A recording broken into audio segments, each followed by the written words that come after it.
The Little Witch's First Spell. Lila the Little Witch lived in a cozy, crooked cottage at the top of a friendly hill. Her hat was a little patchwork of purple and soft blue, and her braids stuck out like a question mark because she had been thinking all afternoon.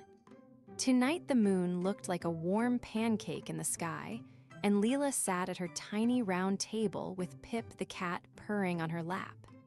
She had a spell book, a small velvet pouch of star dust, and a tiny broom that wobbled when it laughed. Lila had never cast a spell before. Her heart felt like a little drum. She was ready to try. Pip blinked his golden eyes and nudged the tiny velvety pouch toward Lila. The pouch made a soft giggle like a sleepy bell, and a sprinkle of tiny sparkles tickled Lila's fingers. She opened the spell book. The pages hummed and flicked like a friendly bird. Words looked like little ribbons, and there was a song rhyme that promised gentle light and a dancing lantern if you blew softly and meant kind things.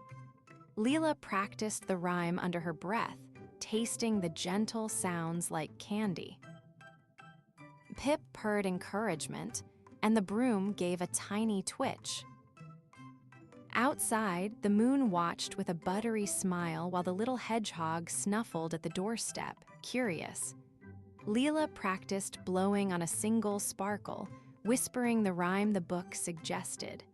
Her voice was gentle and funny sweet. The broomstick leaned closer as if to listen. Nothing big happened at first, only a tiny shiver of light and a soft giggle from the pouch, but Lila felt proud. Being small and careful felt like a kind of magic, too. Pip danced his paws on the table, impatient for the sparkles to do something more. On her third try, Lila took a deep breath, tipped the little pouch, and let a whispering handful of star dust float out. The sparkles hopped like tiny frogs and caught the rhyme in the air. The spell book hummed louder, and one brave sparkle zipped to the broom tassels and made them tingle. Pip meowed with delight, and the broom gave a surprised little sneeze of dust. A tiny paper lantern on the shelf trembled, then lifted a whisker and floated up like it had been waiting for a friend. Lila clapped, surprised and delighted. The little lantern bobbed and hummed, glowing warm and orange like a friendly firefly.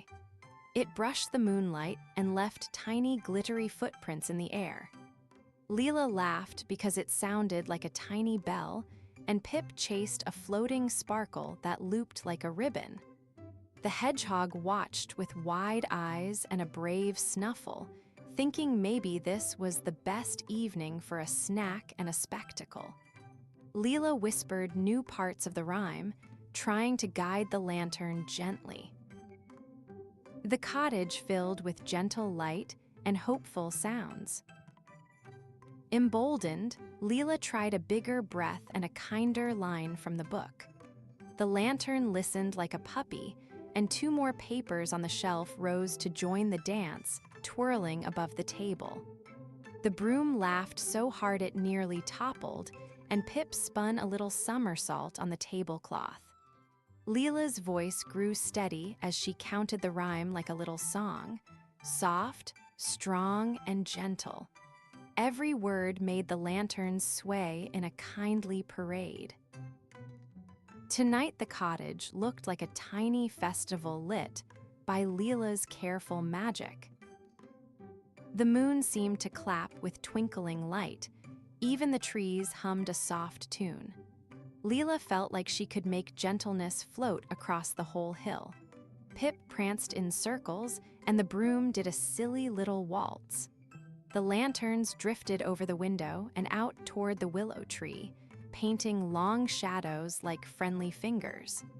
Lila felt proud and a little dizzy with excitement as the magic she had read about became real right before her eyes. Her spell sounded like a lullaby the whole valley could hear. But one lantern, cheekier than the rest, decided to explore the willow branches too closely. It tumbled into the leaves and got tangled in a cozy knot, humming in a worried little voice. Lila's stomach did a tiny flip. The rhyme she knew was gentle, but now something needed bravery and thought. The moon watched, its smile turned curious, and Pip hissed a small, hurried hiss as if to say, "We must help." The hedgehog snuffled forward, suddenly very brave and very ready to help a floating friend. Lila took another deep breath, this one steadier, with kindness tucked into it like a secret. She opened the book to a different page and read a softer rhyme about patience and help. The words were slow and round, like warm soup. Pip rubbed against the lantern's ribbon, trying to soothe it, while the hedgehog gave a polite little snuffle that somehow untangled a ribbon knot. The broom leaned its handle down to offer a steady perch. Lila felt braver with friends by her side and kept whispering the new, careful rhyme. Slowly, the lantern stopped trembling, and its little hum turned into a thankful trill. Lila said the rhyme again, softer and steadier, and the lantern floated free with a tiny bow as if to say thank you. The willow leaves tapped like applause, and the moon gave a big buttery grin. Lila hugged Pip and the hedgehog, cheeks warm and proud. The cottage glowed with gentle lantern music, and Lila realized that magic could tidy mistakes when you used your words and your heart together. Everyone sighed happy and tired sighs. After the rescue, Lila sat very still and wrote a tiny note in the back of her spell book. "Be patient, be kind, breathe slow." She tied a little star sticker beside it and kept the pouch of star dust closed for a gentle nap. Pip curled into a sleepy bun on the broom's crooked handle, and the hedgehog found a warm sock for a nest. Lila smiled because she had learned a new kind of magic, fixing things with friends, calm words, and a steady breath. It felt like the best kind of spell. Night hummed all around the cottage like a sleepy tune. Lila made a tiny pot of moon tea, sweet and warm, and shared it with her friends on the doorstep. They sipped quietly under the smiling moon, which seemed to puff little stars like popcorn. Pip told a silent story with his tail, and the hedgehog snuffled a happy snack. Lila felt proud and cozy. Her first spell turned out to be a lesson wrapped in giggles and small heroic acts. The hill felt safer than before, full of gentle light and tiny promises.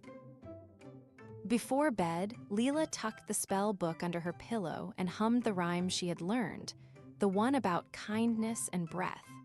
Her hat slid over one eye like a sleepy curtain. The broom leaned gently by the window, and Pip gave one last stretch and a purr like a tiny engine. Outside, lanterns bobbed like sleepy friends returning to rest. Lila swallowed a yawn and felt a brave kind of tired, the sort that grows after you try something big and do your best. She whispered, "Tomorrow I will try more," and the moon winked back. Lila dreamed of new gentle spells, one to help lost mittens find their owners, another to make soup sing when someone is sad. Pip chased dream sparkles shaped like fish, and the hedgehog dreamed of brave leaf boats. In the morning, Lila opened the spell book again and found tiny footprints of sparkles near the note she had left. The book hummed as if to say, "You did well." Lila grinned and tucked a star sticker onto the page. Practice, she thought, and gentle courage were the best kinds of magic. Word of the little lantern parade spread softly through the valley like warm bread smell. Neighbors waved from downstairs windows and left tiny thank you notes on Lila's gate. The moon stayed, always friendly, and at night more lanterns sometimes drifted by just to say hello. Lila practiced her rhymes a little every day, and sometimes she made tiny lights for someone who felt lonely. Magic, she learned, was not only in sparkles, but in the courage to try and in the care to fix what went wrong with gentle hands. On the hill, the cottage glowed softer each night, a little beacon of practice and patience. Children of the valley told stories of the small witch who tried her first spell and learned how to be brave when things wobbled. Lila liked the stories because they sounded like the rhyme she read, calm, bright, and full of room for mistakes that turned into lessons. Pip would puff with pride, and the broom would wobble happily at every retelling. The hedgehog became a favorite helper and got a name, Nuzzle, because of the way he liked to nuzzle trouble into neatness. Years later, Lila would remember her first spell with a silly, fond whisper.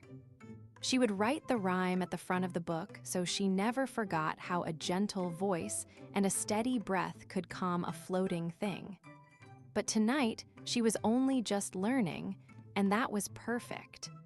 She kissed Pip on his head, patted Nuzzle's brave snout, and turned the little pouch so it could rest and giggle softly in its sleep. The moon tucked the whole hill beneath a cozy blanket of stars, and Lila's first spell slept, too soft, mendied, and waiting for tomorrow.